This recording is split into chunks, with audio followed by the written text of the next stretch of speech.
ఆంధ్రప్రదేశ్‌లో మరికొన్ని రోజుల్లో అసెంబ్లీ సెషన్స్ మొదలవుతున్నాయి. మరి అసెంబ్లీకి ఈసారైనా సరే జగన్‌మోహన్ రెడ్డి గారు వస్తారా? లేదా? ప్రస్తుతం ఆంధ్ర పాలిటిక్స్‌లో మరో హై వోల్టేజ్ డ్రామా మొదలు కాబోతుందా? ఇప్పటికే ఉప్పు నిప్పులా ఉన్న టీడీపీ, వైసీపీల జగడాన్ని శాసన మండలి వేదిక అయ్యేలా ఉంది.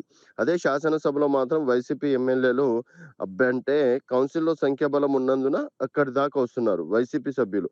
మరి 11 నంబర్‌కి పరిమితమైన అసెంబ్లీకి ఎందుకు రావట్లేదు? ఇప్పుడు అసెంబ్లీలో ఇక్కడ తిరుమల, తిరుపతి లడ్డు కల్తీ విషయంలో గావచ్చు, తర్వాత రీసెంట్‌గా అంటే వైసీపీ నేతలు అరెస్ట్ పర్వాలు గావచ్చు, తర్వాత ఇటు మంత్రులని, సీఎంని ఏకంగా బూతు మాటలతోటి మాట్లాడుతున్నటువంటి పరిస్థితులు గావచ్చు.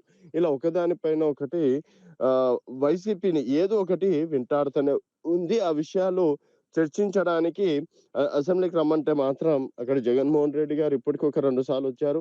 సంతకం పెట్టారు. తర్వాత వెళ్ళిపోవడం అనేది జరిగింది. బట్ ఇప్పటి వరకు మళ్ళీ రాలేకపోయారు. సో, జగన్‌మోహన్ రెడ్డి గారు వస్తారా? రారా? ఇంకోటి 60 రోజుల్లో గనక ఎవరైతే అసెంబ్లీ సెషన్‌కి రాకపోతారో వాళ్ళని డెఫినిట్‌గా అనర్హత వేటు వేస్తామని చెప్పేసి ఇప్పటికే రఘురామరాజు గారు గూడా చెప్పడం అనేది జరిగింది. మరి అదే అంశాన్ని ఇప్పుడు సీరియస్‌గా తీసుకొనబోతున్నారా అంటే చూడాల్సిన విషయమే.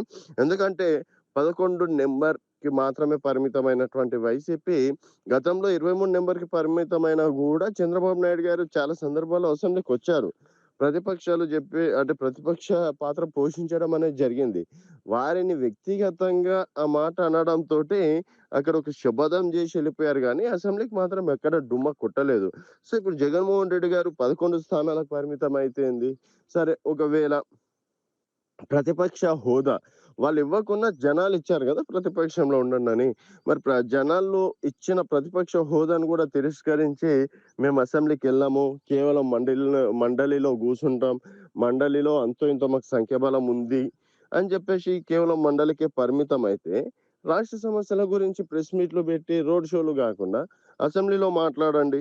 అసెంబ్లీలో చర్చించండి. అసెంబ్లీ వేదికగా మాట్లాడితే గదా! నిజంగా లడ్డు తిరుమల, తిరుపతి పవిత్రమైన లడ్డూలో అసలు కల్తీ నెయ్యి జరిగిందా? లేదా? అసలు నెయ్యి వినియోగించారా? లేదా? అని జెప్పేసి తెలుస్తుంది.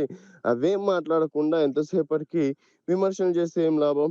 సరే అంబటి రాంబాబు గారినో, జోగి రమేష్ గారినో అరెస్ట్ చేస్తున్నారు.